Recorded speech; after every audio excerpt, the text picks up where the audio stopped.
Good morning everyone. Welcome to nursing theory classes.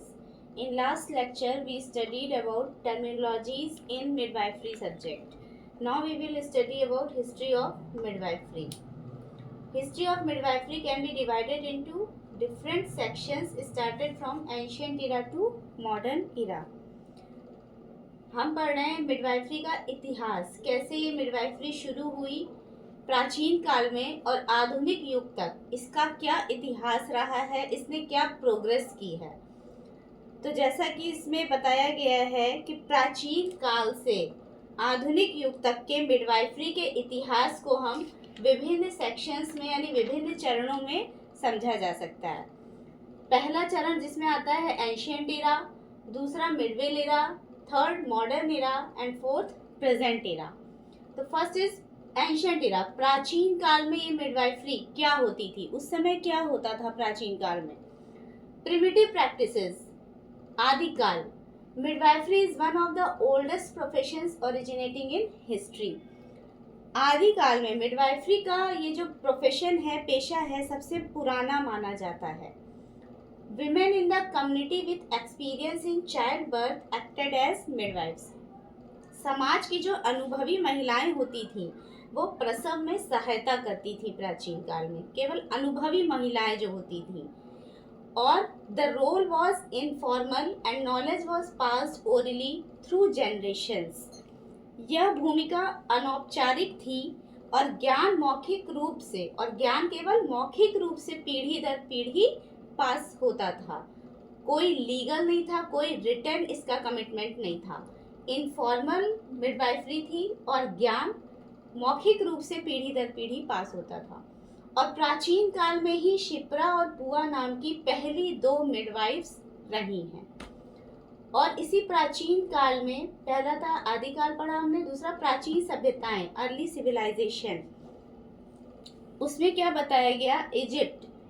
Records from 1900 BC mention midwives in the Ebers Papyrus. मिस्र में Ebers papyrus में midwifery का उल्लेख मिलता है। Second, Mesopotamia. Midwives are also mentioned in the code of Hammurabi. Hammurabi के कानून में भी दाइयों का उल्लेख मिलता है। India, the Vedas describes practices related to child birth. वेदों में भी प्रसव से संबंधित प्रक्रियाओं का उल्लेख मिलता है। Greece, in ancient Greece midwifery was an established profession. Soranus, a Greek physician, wrote about obstetrics and gynaecology. Greece यानी यूनान, यहाँ मिडवाइफरी का पेशा मान्यता प्राप्त था और एक ग्रीक चिकित्सक जिनका नाम सोरानस था, उन्होंने भी प्रसूति विज्ञान पर लेख लिखा है। सेकेंड, मिडवेल एरा मीन्स मध्यकाल। मध्यकाल में मिडवाइफरी का क्या इतिहास रहा। मध्यकाल में मिडवाइफरी पर धार्मिक प्रभाव पड़ा, नियम और लाइसेंस बने, जड़ी बूटियों का उपयोग हुआ और मिडवाइफ्स के आगे बहुत सी चुनौतियां भी आईं। तो पहला है चर्च इन्फ्लुएंस यानी धार्मिक प्रभाव। The role of midwives was often linked to religious practices.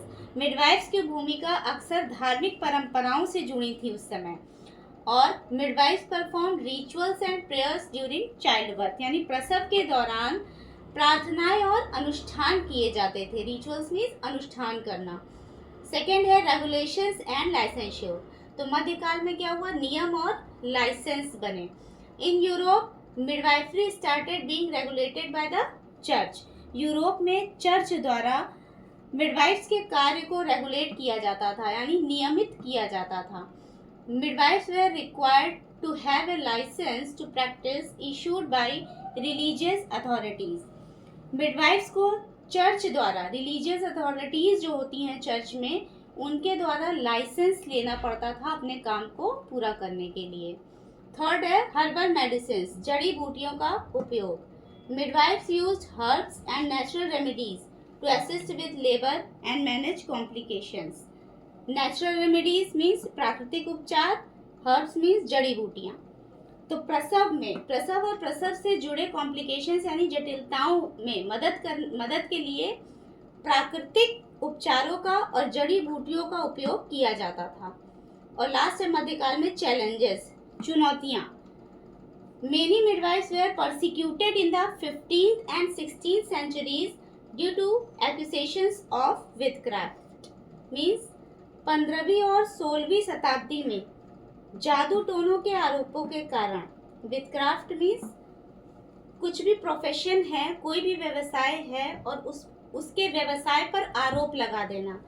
तो उनके आरोप क्या लगाया जाता था मिडवाइफ्स पर कि वो जादू टोना करती हैं। तो जादू टोनों के आरोपों के कारण बहुत सी मिडवाइफ्स को परसिक्यूट किया जाता था, मीन्स परेशान किया जाता था, सताया जाता था। Thank you. History of midwifery का कंटिन्यूएशन आप पार्ट 2 में देख सकते हैं।